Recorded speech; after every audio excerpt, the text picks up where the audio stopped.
Back in 2004, Ambassador Ron Dermer, who you just saw, co-authored a best-selling book called The Case for Democracy. His co-author was none other than the legendary Soviet dissident and freedom fighter Natan Sharansky. Mr. Sharansky spent 9 years in the Soviet Gulag, tortured by the evil Soviet regime and kept in solitary confinement because he dared advocate for human rights and on behalf of his fellow Soviet Jews. He was released in 1986 and immediately immigrated to Israel, where he served in the Knesset and now leads the Jewish Agency for Israel, which is dedicated to helping the Jewish people around the world and facilitating Jewish immigration, or Aliyah, to the State of Israel. For his tireless work on behalf of freedom and human rights for all people, Mr. Sharansky received the Congressional Gold Medal from President Ronald Reagan and the Presidential Medal of Freedom from George W. Bush.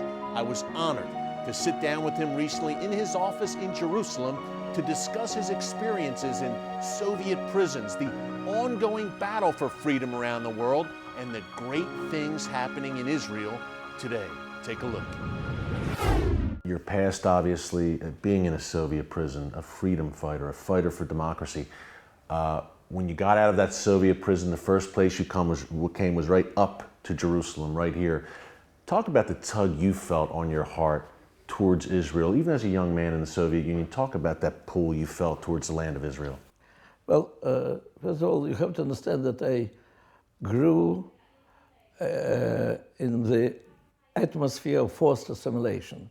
Soviet Union communist regime wanted to erase all the identities, and the special identity of Jews, because they saw it like a competition to their communist ideology. So I was like the second generation of forced assimilated Soviet Jews. We had no Jewish culture, no Jewish language, no Jewish history, no Jewish holidays. We didn't know the names of Jewish holidays. We never had Bar Mitzvah or Brit Milah. But we knew that we are Jews because of anti-Semitism, because there are a lot of restrictions and discrimination for Jews. And so the only idea in your life is how to survive, how to adjust yourself to that regime, maybe to fight against this regime. You will not even think to fight because there are no values except survival. And how it changed after 1967, when Israel entered our life in a very powerful way, simply through all the Soviet anti-Israeli propaganda, which was bewildered by the victory of Israel over its enemies. The Six-Day War. Suddenly, Six-Day War. And suddenly you see that all the people around you treat you as if you are part of Israel. Those who love you and those who hate you. They all think that Israel army is your army. And you want to understand this connection. That's when we started reading in the underground, by the books which were brought by American tourists, by Jews from America. They were bringing us books, and we read them about ourselves, about exodus from Egypt, about struggle for 1,000 years, about creation of the State of Israel. And suddenly you realize that if only you will make this rational decision, it will be your history. You can be part of this people. And this exodus from Egypt still continues. And that's when you realize that there are history, there are people, and there is country, which are your country and which is ready to fight for you. In Teba, when Israel sent airplanes to Uganda to release 100 Jewish hostages, it was such a powerful message for us that the State of Israel would do everything to help us.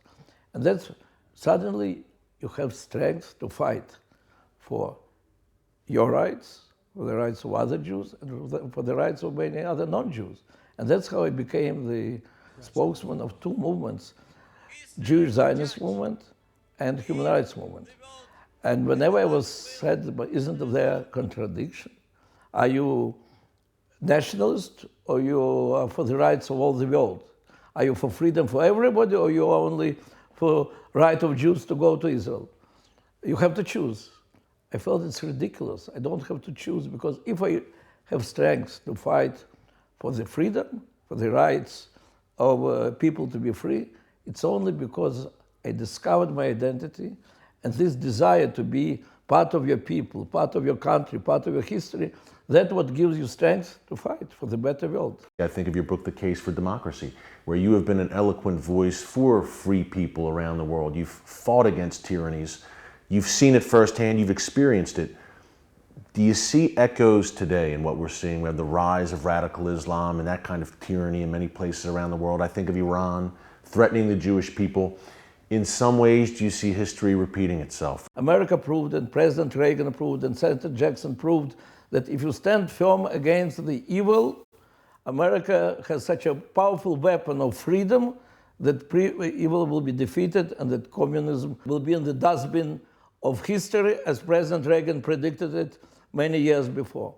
So today, the fact that superpower, the only superpower in the world, America, free country, is ready to sign an agreement with Iran, turning Iran into local superpower, and not demanding from Iran even to change their rhetorics, not speaking about their politics, not to stop supporting world terror.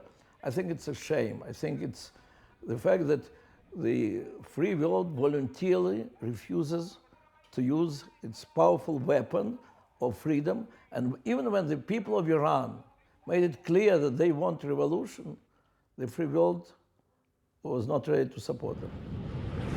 Up next, Natan Sharansky discusses his fight for freedom and the ongoing struggle for democracy over the forces of tyranny and radical Islam.